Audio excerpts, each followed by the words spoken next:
சென்னை பத்திரிகா நேயர்களுக்கு வணக்கம். விடாமுயற்சி பட விமர்சனம். விமர்சிப்பவர் சென்னை பத்திரிகா சிவாஜி.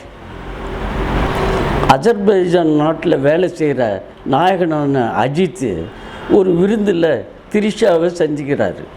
அது மட்டும் இல்லாமல் அவரை காதலிக்கவும் செய்கிறாரு. அது மட்டும் இல்லாமல் 2 பேரும் கல்யாணமும் செஞ்சுக்கிறாங்க. 12 வருஷம் ஒத்துமையாக வாழ்ந்தவங்க திடீர்னு ஒரு நாள் கருத்து வேறுபாடால் விவாகரத்து பண்ணிக்கலாம் அப்படின்னு முடிவெடுக்கிறாருங்க திரிஷா. அவங்க அதையும் நாயகன் அஜித் ஒத்துக்கிறாரு. இருந்தாலும் சப்ஜெக்ட் கண்டிஷன் சொல்லிட்டு ஒரு கண்டிஷன் போடுறாங்க திரிஷா. அதாவது விவாகரத்து தீர்ப்பு வர்ற வரைக்கும் என்ன அம்மா வீட்டில் விட்டுடுங்க அப்படின்றாங்க. அதையும் செய்கிறதுக்காக திரிஷாவை அழைச்சிக்கிட்டு காரில் போகிறாரு. போகும்போது பாதி வழியில் காரு பழுதாகி நின்றுடுது. என்ன பண்ணுறதுன்னே தெரியல. அது ரொம்ப லாங் டிஸ்டன்ஸில் அவங்க அம்மா இருக்காங்க. அதை போய் அடையணுன்னாலும் கஷ்டம். இந்த மாதிரி நிலையில் பின்னாடியே கண்டெய்னர் லாரி உரிமையாளரான அர்ஜுனும் அவங்க மனைவியும் வராங்க. அவங்களும் அந்த காருக்கு பின்னாடி நிறுத்திட்டு 2 பேரும் வர்றதுனால ஒரே ஒருத்தர் மட்டும் அழைச்சிட்டு போயிட்டு பக்கத்தில் இருக்கிற ஹோட்டலில் விடுறேன்னு சொல்கிறாங்க. அதே மாதிரி திரிஷாவை அழைச்சிக்கிட்டு போகிறாங்க. ஆனால் அந்த பக்கத்தில் இருக்கிற ஹோட்டலுக்கு போய் பார்த்தா யாருமே அந்த மாதிரி வரலன்றாங்க. பாரில் போய் பார்த்தாலும் அதே மாதிரி தான் சொல்கிறாங்க. செல்லில் ஃபோட்டோவை பார்த்து காட்டி இதாவது தெரியுதான்னு கேட்குறாரு. வேற்றுமொழி வித்தியாசம் இல்லையா, அதனால் எப்படியோ சிரிச்சு பேசி விளக்குனாலும் அங்கேயே இருந்தாலும் வரவே இல்லை. அப்போ தான் வந்துட்டு இவருக்கு தெரியுது, என்ன இது காணாமல் போயிருக்காங்களே அப்படின்னு ஃபாலோ பண்ணி ஒரு இடத்துக்கு போகிறாரு. அங்கே போனால் தான் வில்லன் கோஷ்டிங்க காரில் நின்றுக்கிட்டு இருக்காங்க.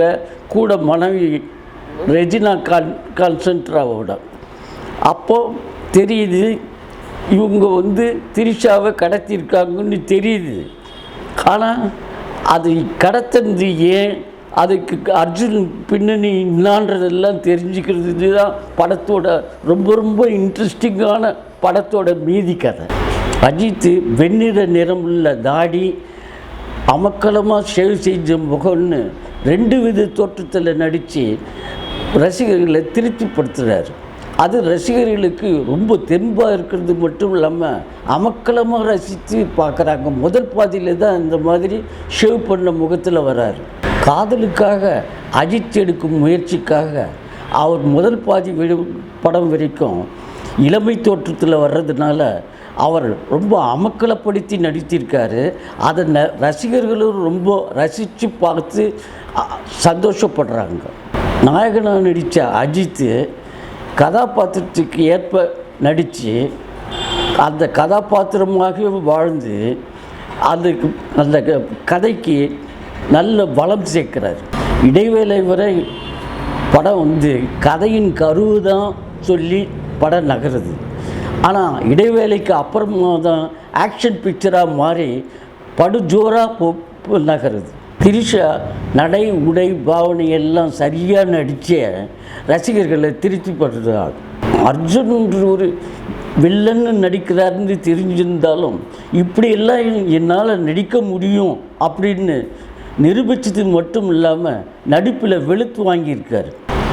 ரெஜினா கசன்ட்ரா வில்லனுக்கு ஈக்குவலாக நடித்த அளவாக நடித்து அப்ளாஸ் வாங்குறாங்க.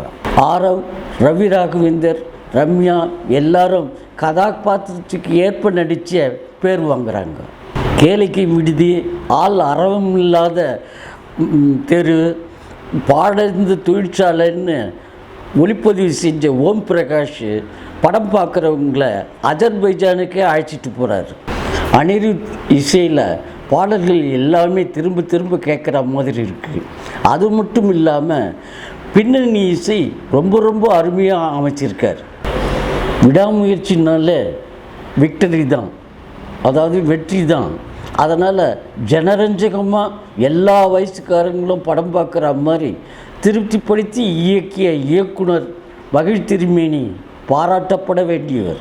அதனாலேயே சென்னை பத்திரிகா அவரை மிகவும் பாராட்டி ரசித்து வாழ்த்துக்களை தெரிவிச்சுக்கிறேன். நன்றி, வணக்கம். சென்னை பத்திரிகா டிவி நேயர்களுக்கு வணக்கம். லைக் பண்ணுங்கள், ஷேர் பண்ணுங்கள், சப்ஸ்கிரைப் பண்ணுங்கள். மறக்காமல் பெல் பட்டன் ப்ரெஸ் பண்ணுங்கள். அப்போ தான் நாங்கள் போடுற வீடியோ உடனுக்குடனே உங்களுக்கு ரீச் ஆகும்.